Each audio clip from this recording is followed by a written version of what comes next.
Hello students, welcome to Paragon classes. जैसा कि सब बच्चे जानते हैं, क्लास 11th के लिए हम वर्क एनर्जी पावर कर रहे हैं और उसमें हम कोलिजन्स टॉपिक स्टडी कर रहे हैं, जिसमें collision in one dimension, elastic collision in one dimension आपको कंप्लीट कर दिया था। उसके बाद हम पहुंचे थे in elastic collision in one dimension पर, और उसमें बच्चों को एक टास्क दिया गया था जिसका आंसर काफी बच्चों ने भेजा, बट सही है या गलत वो सस्पेंस आज आपको पता चलेगा। तो हम चलते हैं अपने in elastic collision in one dimension पर। यह आपके सामने पिछली क्लास का डिस्क्रिप्शन आ गया है, जिससे आप कनेक्ट कर पाएंगे क्या क्या पढ़ लिया था हमने। फटाफट एक छोटा सा रीकैप आपको याद दिला दूं। हम इन इलास्टिक कोलिजन पढ़ रहे थे, वन डायमेंशन बहुत बार डिस्कस कर चुके हैं, क्या होता है वो आपको पता है। टक्कर मारने के बाद भी और पहले भी एक ही लाइन में चलती रहेंगी बॉडीज, तो वन डायमेंशन कहते हैं। इन इलास्टिक कोलिजन में कैरेक्टरिस्टिक या उसकी पहचान क्या है कि कोलिजन से पहले का दोनों का टोटल मोमेंटम इक्वल होता है कोलिजन के बाद के टोटल मोमेंटम के, यानी मोमेंटम कंजर्व रहता है। मैंने बताया था बच्चों को क्यों कंजर्व रहता है। ये तो हर कोलिजन में मोमेंटम कंजर्व रहता है क्योंकि एक्सटर्नल फोर्स नहीं लग रही है कोई भी। When no external force is applied on a system, ये दोनों को मिला के एक सिस्टम बनाया, ये एक दूसरे पर फोर्स लगा रहे हैं, एक्सटर्नल फोर्स नहीं लग रही है, तो इसलिए मोमेंटम हमेशा कंजर्व रहेगा according to law of conservation of momentum. लेकिन इस कोलिजन में काइनेटिक एनर्जी कंजर्व नहीं रहती है, जैसा कि पिछले कोलिजन में कहा गया था कि रहती है। और उसका रीजन भी बताया था कि काइनेटिक एनर्जी कोलिजन के बाद थोड़ी कम हो जाती है, क्योंकि during collision some of the kinetic energy gets converted into sound energy और हीट एनर्जी, जो मैंने कल आपको एक एनिमेटेड पोर्शन में दिखाया था कि साउंड प्रोड्यूस हो रही है कोलिजन के दौरान। तो साउंड कहाँ से आई? जो साउंड है वो एनर्जी है, energy is neither created not destroyed, तो वो एक फॉर्म से दूसरी फॉर्म में चेंज हुई, यानी काइनेटिक एनर्जी का ही कुछ पोर्शन साउंड में कन्वर्ट हो गया। तो हमने इनिशियल काइनेटिक एनर्जी टोटल पूरे सिस्टम की ये लिखी थी, वो ग्रेटर देन है, यानी बाद वाली काइनेटिक एनर्जी कम हो गई है। उसके बाद हमने इन दोनों इक्वेशन को सॉल्व करने के लिए पहले इक्वेशन 1 को सॉल्व किया, यानी 1 को रीअरेंज किया और m1 m2 दोनों साइड से कॉमन लिया, ये हम पहले भी कर चुके हैं। फिर इक्वेशन 2 में से 1/2 1/2 1/2 1/2 कैंसिल करा, फिर से m1 वाली टर्म्स को एक तरफ, m2 वाली टर्म्स को एक तरफ लिखा, m1 कॉमन लिया, दूसरी तरफ से m2 कॉमन लिया, और फिर ये थर्ड और फोर्थ इक्वेशन को हम डिवाइड करते हैं, डिवाइड इक्वेशन 4/3। तो 4 इक्वेशन को हमने ऊपर लिखा है, थर्ड इक्वेशन को नीचे लिखा है। अब मैंने क्वेश्चन बच्चों से जो टास्क के फॉर्म में क्वेश्चन दिया था वो ये पूछा था कि जब ये दोनों इक्वेशंस में इक्वलिटी का साइन होता है तब तो कोई दिक्कत नहीं है, लेकिन यहाँ एक इक्वेशन में इक्वल है, दूसरी इक्वेशन में इनइक्वालिटी है, तो जब हम दोनों इक्वेशन को डिवाइड करेंगे तो बीच में साइन क्या होगा। मैंने पहले ही बोला था कि कुछ बच्चे ऐसा सोचते हैं कि एक में इनइक्वालिटी है और एक में इक्वल टू है, तो ग्रेटर देन इक्वल टू दोनों को कंबाइन करेंगे, लेकिन ये साइन नहीं होगा, मैंने पहले ही बता दिया था। अब साइन क्या होगा, जिन्होंने सही जवाब दिए हैं वो भी देखें, जिन्होंने नहीं दिए हैं जवाब वो भी देखेंगे। इसमें काफ़ी बच्चे ऐसे जो हमेशा क्वेश्चन का आंसर भेजते हैं, उनमें से भी कुछ ने अभी तक नहीं भेजा था, लेकिन अब क्योंकि मैंने वादा किया था कि मैं नेक्स्ट क्लास में इसको बताऊंगा, इसलिए मुझे ये सस्पेंस यहाँ ख़त्म करना पड़ेगा, वरना क्लास रुकी रहेगी। तो हम आपको दिखाते हैं कि यहाँ साइन क्या आएगा।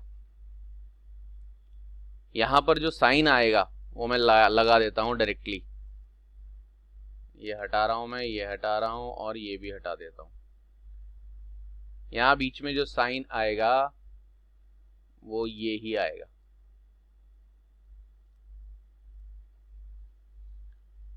यानी ये जो इनइक्वालिटी, जो left hand side is greater than right hand side, तो लेफ्ट दोनों को डिवाइड करने के बाद भी left hand side right hand side से ग्रेटर रहेगी।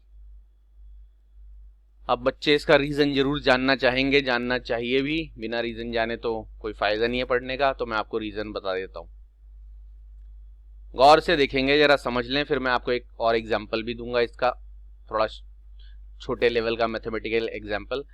आप देख रहे हो कि लेफ्ट हैंड साइड में ग्रेटर क्वांटिटी है, राइट हैंड साइड में स्मॉलर क्वांटिटी है। तो आपको पता है ये बड़ा है और ये छोटा ना, कुछ भी वैल्यू है जो भी है, ये ग्रेटर है ये स्मॉलर है। अब आपने इस पूरी इक्वेशन में डिनोमिनेटर में यानी दोनों तरफ जिन क्वांटिटीज से डिवाइड किया है वो दोनों तो आपस में इक्वल हैं। अब आप जब दो इक्वल क्वांटिटीज हैं और उनको इन दोनों से डिवाइड करेंगे तो जो ऑलरेडी ग्रेटर है वो ग्रेटर ही रहेगा। जैसे मैं फॉर एग्जांपल मैं आपको करके बताता हूं। एक तरफ आपका 20 है जो कि ग्रेटर देन है 10 से, ठीक है। मैं अलग से करूंगा इसको तो ये हाईलाइट हो जाएगा, अलग से करके बताता हूं। अगर लेफ्ट हैंड साइड में कहीं पर 20 लिखा है जो कि ग्रेटर देन है 10 से, मानते हैं ये बात? तो आप ऐसा समझ लो कि ये लेफ्ट हैंड साइड में 20 है और ये ग्रेटर देन का साइन है और इधर 10 है। ये आपकी ये फोर्थ वाली इक्वेशन है। और आप जब डिवाइड करते हो इस इक्वेशन को तो डिनोमिनेटर में दोनों तरफ जो चीजें हैं यानी ये थर्ड इक्वेशन वो आपस में इक्वल है। थर्ड इक्वेशन तो यही कह रही है क्योंकि फर्स्ट इक्वेशन के हिसाब से मोमेंटम सेम था, उसी को रीअरेंज करके ये आई है, तो इक्वल टू का साइन। यानी इसमें लेफ्ट हैंड साइड में जो क्वांटिटी है वो राइट हैंड साइड में भी क्वांटिटी दोनों इक्वल है। इक्वल है मतलब दोनों की वैल्यू सेम है।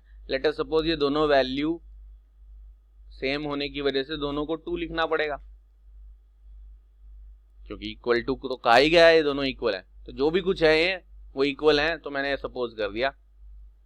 अब ऊपर वाली इक्वेशन नंबर 4 है और नीचे वाली इक्वेशन नंबर 3 है। ऊपर वाले में दोनों इक्वल नहीं है, लेफ्ट हैंड साइड वाला greater than right hand side नहीं, लेकिन जिन चीजों से उनको डिवाइड किया है दोनों को वो दोनों चीजें इक्वल हैं। तो जब आप कैंसिल करोगे और आपको पता नहीं अभी ये क्या साइन लगाना है, चलो जी हटा देता हूं मैं, लेकिन जब आप कैंसिल करोगे तो यहाँ 2 10 20 और यहाँ 2 5 10, तो आप देख रहे हो कि कैंसिल करने के बाद यानी डिवाइड करने के बाद भी लेफ्ट हैंड साइड वाला ग्रेटर ही रहेगा राइट हैंड साइड से। तो ऐसे पता चला कि ग्रेटर देन का साइन आएगा, ग्रेटर देन और इक्वल टू नहीं आएगा, क्योंकि जब आप बोल रहे हो इक्वेशन फोर्थ में कि left hand side is already greater than the right hand side and you are dividing both sides by the same quantity, तो जब आप इन दोनों में को सेम क्वांटिटी से इक्वल क्वांटिटी से दोनों तरफ डिवाइड करोगे तो greater quantity will remain always greater and smaller quantity will remain smaller. ये मैंने आपको बेस्ट एग्जांपल दिखाया कि ग्रेटर क्वांटिटी और स्मॉलर क्वांटिटी है, उन दोनों को डिवाइड किया है सेम क्वांटिटी से, इक्वल क्वांटिटी से, तो जो ऑलरेडी ग्रेटर है वो डिवाइड करने के बाद भी ग्रेटर रहेगा और जो स्मॉलर है वो डिवाइड करने के बाद भी स्मॉलर ही रहेगा। तो अब आपको समझ में आ गया होगा कि बीच में साइन क्या आएगा, तो मैं यहां साइन भी लगा ही देता हूं।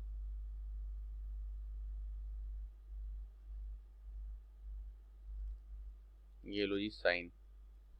बाकी सब आप समझ ही गए थे। m1 से m1 कैंसिल हो गया था, m2 से m2 कैंसिल हो गया था, और आपके पास ये u1 square minus v1 square को u1 माइनस v1 और u1 प्लस v1 लिख लिया था।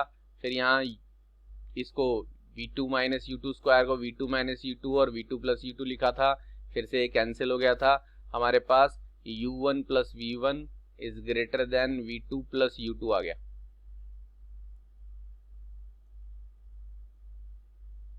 अब हम आपको फाइनल रिजल्ट की तरफ ले जाते हैं। ये सारा हमने तो यहां तक जब पढ़ा ये वाली इक्वेशन और ये वाली इक्वेशन, तो हमारा इन इलास्टिक कोलिजन तो फिनिश हो गया कि इन इलास्टिक कोलिजन में क्या होता है जी, मोमेंटम कंजर्व रहता है before and after collision, but kinetic energy conserve नहीं रहती, काइनेटिक एनर्जी का लॉस हो जाता है क्योंकि काइनेटिक एनर्जी साउंड और हीट में कन्वर्ट हो जाती है थोड़ी सी, some part of the kinetic. Collision तो ये खत्म हो गया। ये आगे का ये पूरा जो प्रोसीजर है, ये इतनी कैलकुलेशन, ये सारा डेरिवेशन, ये हम क्यों कर रहे हैं? मैंने बताया था ये हम कर रहे हैं V1 फाइंड आउट करने के लिए और V2 फाइंड आउट करने के लिए। यानी कोलिजन से पहले की वेलोसिटीज अगर आपको गिवन हो और बॉल्स का मास आपको गिवन हो दोनों का, तो आप कोलिजन से बाद की वेलोसिटी कैसे निकालेंगे। तो अब आपके पास जो फाइनल रिजल्ट बचता है वो क्या बचता है, पहले वो गौर कर लें, फिर मैं आपको आगे का प्रोसीजर समझाता हूं। अगले स्टेप में आपके पास फाइनल रिजल्ट ये बचता है, जो मैं बाकी सब चीजें हटा के लिख रहा हूं।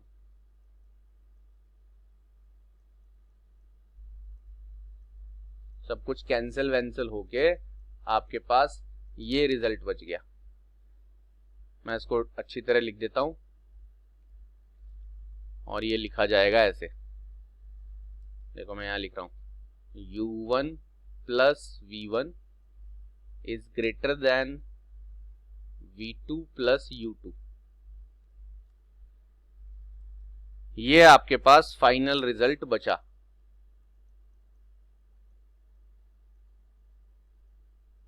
और इस फाइनल रिजल्ट से ज्यादा से ज्यादा आप ये लिख सकते हो u1 minus u2 is greater than v2 minus v1। Transfer करके। और ये u1 माइनस u2 मैंने बच्चों को क्या बताया था, ये कहलाता है वेलोसिटी ऑफ अप्रोच। और राइट हैंड साइड में जो चीज है वो कहलाती है वेलोसिटी ऑफ सेपरेशन। और इस केस में क्या कह रहा है कि velocity of approach greater than है वेलोसिटी ऑफ सेपरेशन से। अगर बच्चे गौर फरमाएं और याद करें तो उन्हें बताया था और प्रूव कराया था, फाइंड आउट कराया था, डिराइव कराया था कि इलास्टिक कोलिजन में, ये बात हो रही है किसकी, इन इलास्टिक कोलिजन की, लेकिन इलास्टिक कोलिजन में ये u1 माइनस u2 यानी velocity of approach equal to आया था v2 माइनस v1 के, यानी वेलोसिटी ऑफ सेपरेशन के। और फिर हमने इसी इक्वेशन से एक बार v1 की वैल्यू निकाल के फर्स्ट इक्वेशन में रखी थी, सॉल्व कर लिया था, और एक बार v2 की वैल्यू निकाल के दोबारा से फर्स्ट इक्वेशन में रखी थी, सॉल्व कर लिया था। उससे सॉल्व करके आपको v1 और v2 के फॉर्मूले आ गए थे, फिर जिनके आपने स्पेशल केस सॉल्व किए थे। अब यहां इस स्टेप के बाद ऐसा नहीं हो पाएगा, क्योंकि ये इनइक्वालिटी से आप किसी का वैल्यू निकाल के उसमें पुट तो नहीं कर सकते, क्योंकि जब वो इक्वल ही नहीं है तो उसकी जगह उसकी वैल्यू कैसे पुट करोगे। यानी आपका ये जो फाइंड आउट करने वाला मिशन है वो यहां आके अटक गया है। बस आपने इन इलास्टिक कोलिजन को स्टडी तो कर लिया है पूरा कि इन इलास्टिक कोलिजन क्या होता है, और 3 बातें आपको उसके बारे में मेन 3 या 4 मैं अभी समअप कर रहा हूं, 3 या 4 ये बातें मेन आपको उसके बारे में पता चल चुकी हैं, बट आपका मेन काम अभी भी नहीं हुआ है। You have studied what an inelastic collision is, and you have studied the characteristics of inelastic collision also, all the characteristics. But आपको जो फाइंड आउट करनी थी फाइनल वेलोसिटी, मतलब कोलिजन के बाद की वेलोसिटी v1 और v2, वो आपका काम इससे हो नहीं पाएगा। क्यों नहीं हो पाएगा वो मैंने रीजन बताया। इक्वल टू आता तब आप जाके किसी का वैल्यू सॉल्व करके किसी में पुट करते। अब तो आप खुद ही कह रहे हो इक्वल नहीं है, तो आप मान लो ट्रांसफर करके v2 का वैल्यू निकालोगे तो वो इक्वल आएगा ही नहीं, तो उसकी जगह पुट कैसे कर सकते हो। किसी की जगह वो वैल्यू तब पुट करते हैं ना जब left hand side right hand side के इक्वल हो।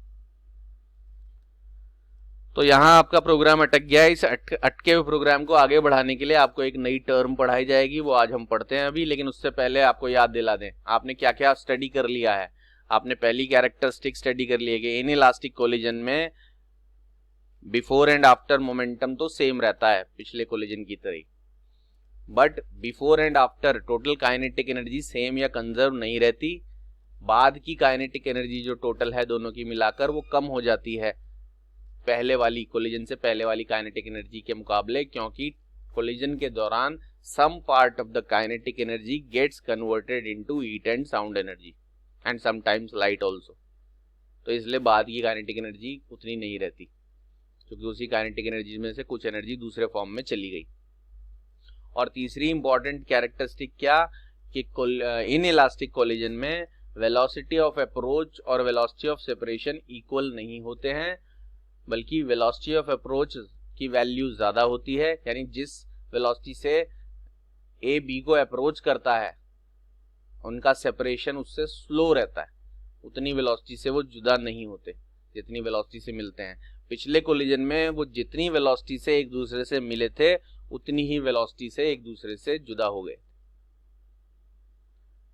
तो यहां आपका आके जब अटक गया है तो अब इसको आगे बढ़ाने के लिए मैं आपको एक नया टर्म पढ़ा रहा हूं, उसके बाद आपको ये V1 V2 निकालना बहुत आसान हो जाएगा। वो टर्म क्या है अभी दिखाते हैं। यहां तक सब बच्चों को क्लियर है? हाँ बोलो और आगे चलो। तो ये पेश है आपके सामने वो नया टर्म जो आपको सीखना है अगर आपको आगे बढ़ना है, यानी V1 और V2 कोलिजन के बाद दोनों ऑब्जेक्ट्स की वेलोसिटी फाइंड आउट करनी है। इस नए टर्म का नाम आपके सामने पेश किया जा चुका है, वो है कोफिशिएंट ऑफ रेस्टिट्यूशन। इस क्लास में आपने कोफिशिएंट ऑफ फ्रिक्शन पढ़ा था, फ्रिक्शन चैप्टर में म्यू। यहां कोफिशिएंट ऑफ रेस्टिट्यूशन एक नया टर्म पढ़ाया जा रहा है। अब ये कोफिशिएंट ऑफ रेस्टिट्यूशन क्या होता है वो आपको यहां दिखाया जा रहा है। बोलता है it is defined as the ratio of the velocity of separation to the velocity of approach of the colliding bodies.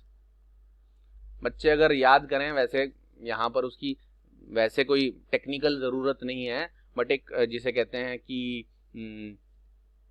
Logical वाली बात अगर समझें तो कोफिशिएंट ऑफ फ्रिक्शन भी रेशियो था, याद होगा बच्चों को। किस किस का रेशियो? फोर्स ऑफ फ्रिक्शन और नॉर्मल रिएक्शन का रेशियो था, इसको कोफिशिएंट ऑफ फ्रिक्शन बोलते थे। तो यहां पर भी वो सिमिलैरिटी है। ये जो कोफिशिएंट ऑफ रेस्टिट्यूशन है, कोफिशिएंट वर्ड सेम है दोनों में, इसीलिए दोनों रेशियो है।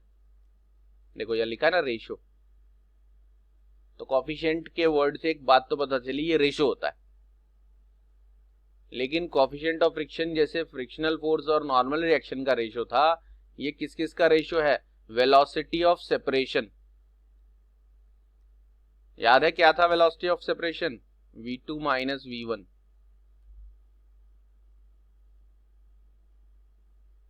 देखो ये रहा, V2 माइनस V1 था वेलोसिटी ऑफ सेपरेशन, और वेलोसिटी ऑफ अप्रोच था U1 माइनस U2। दोबारा दिखाया मैंने बच्चों को इसी लेके याद आ जाए। चलें फिर कोफिशिएंट ऑफ रेस्टिट्यूशन की तरफ। देख लिया सबने अच्छी तरह? एक बार नजर डाल लो और याद रख लो, velocity of separation is V2 minus V1 और velocity of approach is U1 minus U2। तो ये रेशियो है velocity of separation to the velocity of approach. Velocity of approach क्या है? U1 minus U2। तो गौर फरमाने वाली बात है पहली कि कोई भी कोफिशिएंट है, अभी तक जितने पढ़ाए हैं उनमें कोफिशिएंट का मतलब होता है रेशियो, वो किसी दो चीज का रेशियो होता है। यहां पर ये फ्रिक्शनल फोर्स और नॉर्मल रिएक्शन का रेशियो है, ये वेलोसिटी ऑफ सेपरेशन और वेलोसिटी ऑफ अप्रोच का रेशियो है, और इसको डिनोट करते हैं स्मॉल e से। और एक नोटिस करने वाली बात जो बुक्स में लिखी नहीं है और ऐसा हाईलाइट भी नहीं किया गया है, क्योंकि बुक वाले रिटन राइटर जो हैं वो ये सोचते हैं कि बच्चे शायद खुद से एनालाइज कर लेंगे, लेकिन नोटिस तो करवाना ही पड़ता है। अगर सारे बच्चे खुद से एनालाइज नहीं कर पाते कई बार। ये जो कोफिशिएंट है फ्रिक्शन का, इसका भी कोई यूनिट नहीं था, ध्यान दो। फ्रिक्शन वाले चैप्टर में बहुत डिटेल में पढ़ाया था मैंने ये बात कि फोर्स ऑफ फ्रिक्शन भी एक फोर्स है और नॉर्मल रिएक्शन भी एक फोर्स है जो सरफेस ऑब्जेक्ट पर लगाता है। Every reaction has an equal and opposite reaction की वजह से mg इसकी वैल्यू होती है। या sometimes it is mg cos theta. तो ये फोर्स ऑफ फ्रिक्शन भी फोर्स है और नॉर्मल रिएक्शन भी फोर्स है, दोनों फोर्स हैं, दोनों का यूनिट कैंसिल हो जाएगा, यानी कोफिशिएंट ऑफ फ्रिक्शन का यूनिट नहीं होता था। यहाँ पर भी देखो, ये भी वेलोसिटी है और ये भी वेलोसिटी है, यानी कोफिशिएंट्स जो होते हैं वो सेम टाइप की क्वांटिटीज का रेशो होते हैं। ये दोनों फोर्स का रेशो है, चाहे दोनों अलग अलग टाइप की फोर्स है, फ्रिक्शनल फोर्स और नॉर्मल रिएक्शन वाली फोर्स। यहाँ पर दोनों वेलोसिटीज का रेशो है, चाहे दोनों अलग टाइप की वेलोसिटी हैं, velocity of separation, velocity of approach. तो ये नया टर्म है जो आपको आगे बढ़ने में काम आएगा जब आप फाइंड आउट करना चाहोगे क्या, v1 v2। v1 v2 क्या, कोलिजन के बाद दोनों ऑब्जेक्ट्स की वेलोसिटी। तो मैंने आपको कोफिशिएंट ऑफ रेस्टिट्यूशन नाम की नई टर्म पढ़ाई है और इस कोफिशिएंट से इसे कंपेयर भी करा दिया है। नॉर्मली आप जब भी कोफिशिएंट ऑफ रेस्टिट्यूशन पढ़ते हो, कंपेयर वंपेयर कुछ नहीं कराया जाता बुक में, कहीं इस बात को नोटिस भी नहीं करवाया जाता कि हाँ ये किसी पिछली चीज से लॉजिकली बहुत मिलता जुलता है। हालांकि इन दोनों का आपस में कोई टेक्निकल रिलेशन नहीं है, लेकिन अगर आप नेचुरल फिनोमिनॉन के हिसाब से देखोगे तो नेचुरल फिनोमिनॉन कुछ लॉजिक्स को फॉलो करता है। जैसे मैं एक बात बच्चों को हमेशा बताता हूँ कि दुनिया में कोई भी फ्लो करने वाली चीज है वो ज्यादा से कम की तरफ फ्लो करती है। जैसे हीट अगर फ्लो करेगी तो ज्यादा टेम्परेचर वाली बॉडी से कम टेम्परेचर की तरफ फ्लो करेगी। लिक्विड अगर फ्लो करेगा तो ज्यादा प्रेशर वाले जगह से कम प्रेशर वाली जगह फ्लो करेगा। करंट अगर फ्लो करेगा तो ज्यादा पोटेंशियल वाली जगह से कम पोटेंशियल वाली जगह तक फ्लो करेगा, और तब तक फ्लो करता रहेगा जब तक कि दोनों जगह का पोटेंशियल या दोनों जगह का प्रेशर या दोनों जगह का टेम्परेचर बराबर ना हो जाए। अब करंट में, हीट में और लिक्विड के फ्लो में डायरेक्टली ऐसा कुछ लेना देना नहीं है, बट नेचर का फिनोमिनॉन है कि फ्लो करने वाली चीज चाहे वो कोई सी भी हो नेचर में, वो ज्यादा से कम की तरफ फ्लो करती है अपने आप। तो ऐसे बहुत सारे नेचर में लॉजिक हैं जो हर ब्रांच में, हर कॉन्सेप्ट में अप्लाई होते हैं। ये भी उनमें से एक है कि कोफिशिएंट सेम टाइप की क्वांटिटीज का रेशो होते हैं और कोफिशिएंट्स का यूनिट नहीं होता, अभी तक के जितने आपने पढ़े हैं।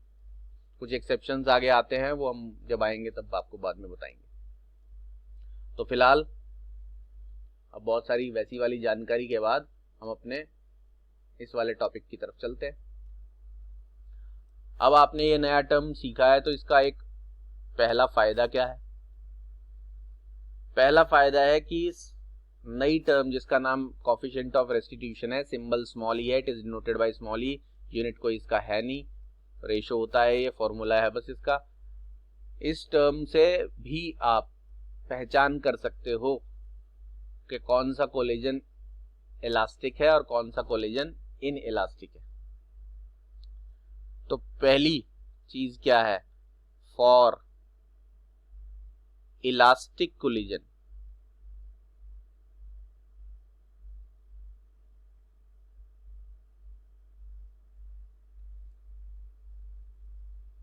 ई की वैल्यू हमेशा 1 होगी। ई से भी आप पहचान कर सकते हो। अगर आपको ई का वैल्यू दे दिया जाए कि 1 है तो आपको समझ जाना है कि 100% गारंटीड वो कोलिजन इलास्टिक है। अब बच्चे कहेंगे क्यों? क्योंकि इलास्टिक कोलिजन में वेलोसिटी ऑफ अप्रोच जो है वेलोसिटी ऑफ सेपरेशन के क्या होता था? इक्वल होता था। पढ़ा है ना ये बच्चों ने? इलास्टिक कोलिजन की बात हो रही है। इलास्टिक कोलिजन में वेलोसिटी ऑफ अप्रोच और वेलोसिटी ऑफ सेपरेशन इक्वल होते थे। इन इलास्टिक में नहीं होते थे, लेकिन इलास्टिक में तो होते थे। और जब ये दोनों इक्वल है और इन्हीं दोनों का रेशियो कोफिशिएंट ऑफ रेस्टिट्यूशन है, तो जब ऊपर भी क्वांटिटी सेम है और नीचे भी क्वांटिटी सेम है तो कैंसिल हो जाएगी, कैंसिल होके 1 ही आएगा। तो for elastic collision the value of coefficient of restitution is always 1, और उसका रीजन भी आपको पता होना चाहिए, because for elastic collision the velocity of separation और velocity of approach are equal, unit कोई होता नहीं। अब बात करते हैं नंबर 2 की। फॉर इन इलास्टिक कोलिजन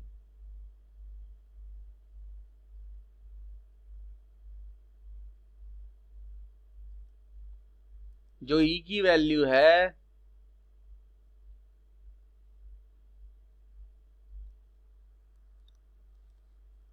वो इस तरह से आएगी, यानी ई की वैल्यू 0 से तो ज्यादा होगी लेकिन 1 से हमेशा कम होगी। अब ऐसा क्यों है, उसका रीजन है सिंस अभी आपको दिखाया था u1 minus u2 is greater than v2 minus v1। देखो दिखाता हूं, ये रहा u1 minus u2 is greater than v2 minus v1 in elastic collision के लिए बताया था। वेलोसिटी ऑफ अप्रोच हमेशा ग्रेटर देन होता है वेलोसिटी ऑफ सेपरेशन से, यही मैंने यहां लिखा है। तो अब ये वाली चीज इसको कैसे सेटिस्फाई करती है, आपका ये जो v2 माइनस v1 है यानी न्यूमरेटर हमेशा छोटा है डिनोमिनेटर से, और जब न्यूमरेटर की वैल्यू डिनोमिनेटर से कम होती है तो आंसर हमेशा 1 से कम आता है। आप करके देख लो, अगर आप 3/5 करोगे, 1/2 करोगे, 2/7 करोगे, जहां जहां न्यूमरेटर की वैल्यू कम होगी डिनोमिनेटर की वैल्यू ज्यादा होगी, वहां पर आंसर 1 से कम यानी 0 पॉइंट कुछ ही आएगा, कभी 1 से ज्यादा नहीं आ सकता। हाँ, जहां न्यूमरेटर की वैल्यू ज्यादा होगी डिनोमिनेटर की वैल्यू कम होगी, वहां आंसर 1 पॉइंट कुछ आएगा यानी 1 से बड़ा आएगा। तो सिंस ये जो आपका वेलोसिटी ऑफ सेपरेशन है ये हमेशा कम होता है इन इलास्टिक कोलिजन में वेलोसिटी ऑफ अप्रोच से, जो भी आपने प्रूव किया है, तो यहाँ पर न्यूमरेटर की वैल्यू डिनोमिनेटर से हमेशा कम रहेगी, इसलिए ई का वैल्यू 1 से तो हमेशा कम आएगा बट 0 से हमेशा ज्यादा आएगा। ये कोफिशिएंट ऑफ रेस्टिट्यूशन के हिसाब से पहचान है इलास्टिक कोलिजन की और इन इलास्टिक कोलिजन की। ये भी आपको याद रखना होता है। कॉम्पिटिटिव लेवल में असर्शन रीजन बेस्ड क्वेश्चंस या ऑब्जेक्टिव टाइप क्वेश्चंस में ये बहुत मैटर करता है, बहुत छोटी छोटी बातें वहां पर पूछी जाती हैं। अब आप इस कोफिशिएंट ऑफ रेस्टिट्यूशन को यूज करके फाइंड आउट कर सकते हो अपना जो आपका मेन मिशन है उसकी वैल्यू, यानी आप जो v1 v2 फाइंड आउट करना चाहते थे। कैसे कर सकते हो वो मैं आपको दिखाता हूं। सबसे पहले इस इक्वेशन के मुताबिक, अगर मैं इसे इक्वेशन नंबर, मैं इसको थोड़ा सा यहां से हटा देता हूं, देखो इसको थोड़ा सा साइड में कर देता हूं मैं, यहां से हटा के इसको यहां लिख देते हैं।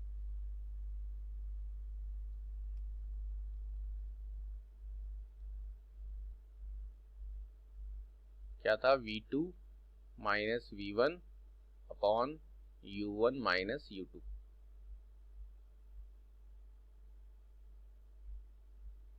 तो इसके दो फायदे हैं इसकी हेल्प से। एक तो ई की वैल्यू पता होने से हमें कौन सा कोलिजन इलास्टिक है कौन सा इन इलास्टिक है वो पता चल सकता है। अगर हमें स्मॉल ई की वैल्यू गिवन हो तो क्योंकि आपको पता है कि ई की वैल्यू हमेशा 1 आएगी इलास्टिक कोलिजन के लिए, रीजन भी पता चल गया, और इसी ई की वैल्यू 1 और 0 के बीच में आएगी इन इलास्टिक कोलिजन में, आपको रीजन पता चल गया। अब आप करेंगे फाइंड आउट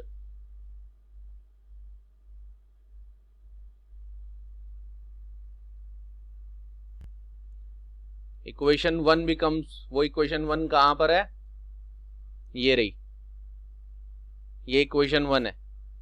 जिस इक्वेशन 1 में आप यहां से v1 v2 का वैल्यू पुट करके फाइंड आउट करते थे, लेकिन यहां से क्यों नहीं कर पाए, क्योंकि आपके पास यहां इनइक्वालिटी आ गई थी जिसके लिए आपको कोफिशिएंट ऑफ रेस्टिट्यूशन पढ़ना पड़ा। तो अब आपने ये वाली जो इक्वेशन 1 है ना, इसी इक्वेशन 1 में यहां से वैल्यू पुट करनी है। ये जो v2 आपने अभी यहां पर लिखा है इसको पुट करना है इक्वेशन 1 में। तो देखो मैं लिखूंगा m1 u1 plus m2 u2, ये तो एज इट इज है, equal to m1 v1 plus m2, और जो v2 है बस पूरा इक्वेशन फर्स्ट वैसा का वैसे ही लिखा है, सिर्फ V2 की जगह मैंने पुट कर दिया है, जो स्क्वायर ब्रैकेट में इसलिए लगा रहा हूं क्योंकि यहाँ पे राउंड ब्रैकेट पहले से है।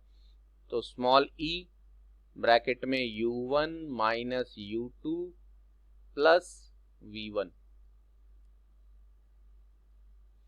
ये आपने V2 का वैल्यू इस फर्स्ट इक्वेशन को क्रॉस मल्टीप्लाई करके इससे निकाला है और इस V2 के वैल्यू को यहां पर पुट कर दिया है। अब आपने इसको सॉल्व कर लेना है। M1 U1 plus M2 U2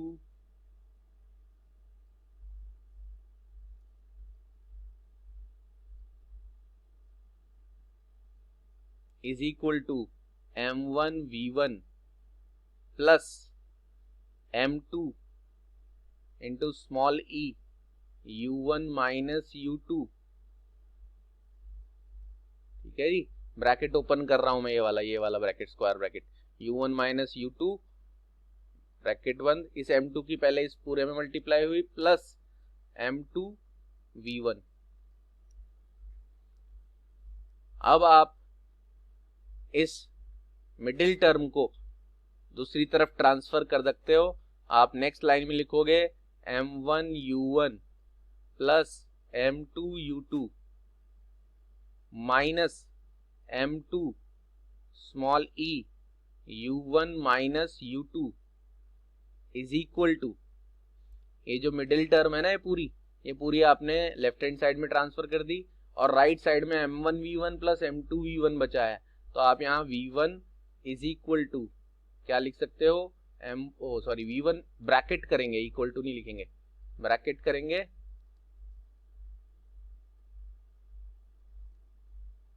ये हटा देंगे, इक्वल टू। अब आप फर्स्ट टर्म ये देख रहे हैं M1 V1 और यहाँ M2 V1, तो V1 कॉमन लेंगे, अंदर ब्रैकेट में क्या बचेगा M1 प्लस M2। और अब आप V1 के लिए जब आप इसे सॉल्व करोगे तो आपके पास फॉर्मूला बन जाएगा V1 इज इक्वल टू, देखेंगे क्या, M1 U1 plus M2 U2, ठीक है जी, minus M2 small e U1 minus U2 और डिवाइडेड बाय ये M1 प्लस M2 डिनोमिनेटर में आ जाएगा। ये आपके पास फॉर्मूला बन गया है V1 का, यानी वो वेलोसिटी उस बॉल की कोलिजन के बाद। और इस फॉर्मूले में आप गौर से देखो, आपको M1 यानी mass of first ball, M2 mass of second ball, U1 U2 दोनों के वेलोसिटीज कोलिजन से पहले, उसके अलावा आपको स्मॉल e देना होता है, स्मॉल e पता होना चाहिए, कोएफिशिएंट ऑफ रेस्टिट्यूशन, जो कि 0 से 1 के बीच में कुछ भी होगा। तो यानी इन इलास्टिक कोलिजन के लिए आपको अगर वेलोसिटी फाइंड आउट करनी है तो आपको कोएफिशिएंट ऑफ रेस्टिट्यूशन भी पता होना चाहिए, वो गिवन होना चाहिए क्वेश्चन में, उसके बिना नहीं कर सकते। और एक इंटरेस्टिंग बात बताता हूं, अगर ये कोलिजन इलास्टिक होता तो कोएफिशिएंट ऑफ रेस्टिट्यूशन की वैल्यू e जो है वो 1 होती। अगर आप इसमें e की वैल्यू 1 डाल दो ना, तो एक कोलिजन कैसा बन जाएगा, इलास्टिक। और 1 डाल के इस फॉर्मूले को सिंप्लीफाई करोगे तो V1 का वही आंसर आएगा जो इलास्टिक कोलिजन में V1 का आंसर आ रहा था। यानी ये फॉर्मूले से आप इलास्टिक और इनइलास्टिक दोनों केसेस में वेलोसिटी निकाल सकते हो आफ्टर कोलिजन। बस इनइलास्टिक में आपको e का वैल्यू कुछ ना कुछ गिवन होगा, क्योंकि वो होता है 0 से 1 के बीच में कुछ डेसिमल्स में या फ्रैक्शंस में, वो आपको यहाँ रखना होगा। और अगर यही काम आप इलास्टिक के लिए कर रहे हो तो इसी फॉर्मूले को यूज करते हुए e की जगह 1 रख दो, वही फॉर्मूला बनेगा, वही आंसर आएगा जो इलास्टिक के लिए आया। अब आपका आज का टास्क, जो कि बच्चे समझ ही गए होंगे कि क्या देने वाला हूं मैं। ये इसीलिए दिया जाता है कि एक बार नोट्स तो पहुंच जाते हैं, लेकिन एक बार खुद से लिखकर प्रैक्टिस करके ये डेरिवेशंस करें। जैसे आपने फर्स्ट इक्वेशन को क्रॉस मल्टीप्लाई करके ये लिखा और उसके बाद V2 का वैल्यू फाइंड आउट करके, ये बल्कि इस इक्वेशन को फर्स्ट नहीं लिखना चाहिए क्योंकि यहाँ फर्स्ट इक्वेशन आ गया है, तो यहाँ इक्वेशन का मैं साइन बदल देता हूँ, वो नंबर बदल देता हूँ, मतलब इस इक्वेशन को यहाँ पर कहाँ तक हो गई थी इक्वेशन, 4 तक हो गई थी, तो मैं इसको इक्वेशन नंबर 5 लिखता हूँ।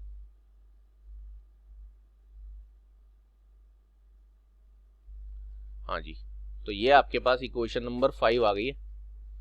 इस 5 इक्वेशन को आपने क्या किया था, क्रॉस मल्टीप्लाई किया था, ये देखो, और क्रॉस मल्टीप्लाई करके आपने V2 का वैल्यू इस इक्वेशन से निकालकर उसको फर्स्ट इक्वेशन, ये जो मोमेंटम वाली इक्वेशन थी, उसमें रख दिया था, और फिर आपने सॉल्व करके V1 निकाल लिया था।